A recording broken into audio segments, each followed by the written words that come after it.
Hello ಶಿಷ್ಯ ಹೆಂಗ್ ಹೊಡದ್ವಿ ಬಾಕ್ಸೆ ಬಾಕ್ಸೆ. ನೀವೆಲ್ಲ ಹೊಡೆದ್ರಿ? ನೀವ್ ಸೋತೋದ್ರಲ್ಲ ಇವತ್ತು. ಅದೇ ಶಿಷ್ಯ ಮೊನ್ನೆ ಹೆಂಗ್ ಹೊಡದ್ವಿ ಬಾಕ್ಸೆ ಬಾಕ್ಸೆ. ಮೊನ್ನೆ MI ಕಣ ಹೊಡೆದಿದ್ ನೀವು.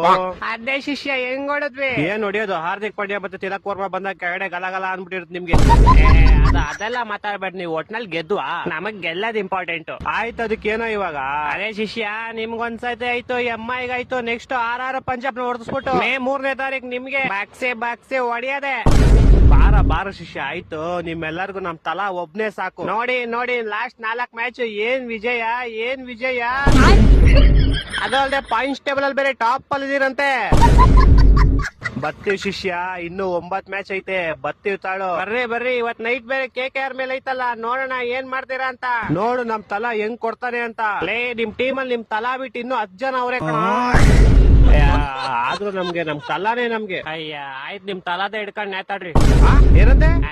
ತಲಾನೇ ಹಿಡ್ಕೊಂಡ್ ಆಟ ಆಡ್ರಿ ಅಂದೆ. ಅದ್ ಸರಿ, ನೀನ್ ಸೋತವ್ರೆ ಅಂತ ನನಗ್ ಫೋನ್ ಮಾಡಿದ್ಯಾ? ಸೋತ್ರಾಗಾದ್ರೆ ಅಂಕಲ್ ಮಕ್ಳಿಗೆ ಹೇಳೋದೊಂದೇ, ಈ ಸಲ ಕಪ್ ನಮ್ದೆ. ಹೊಟ್ಟೆ ಎಷ್ಟು ಉರ್ಸ್ತಾವ್ರೋ, ಆ ಪಕ್ವತ್ನದವ್ರು ಇದ್ರೆ ಸರು ನಾಷ್ಟ ಮಾಡ್ಬೇಕು.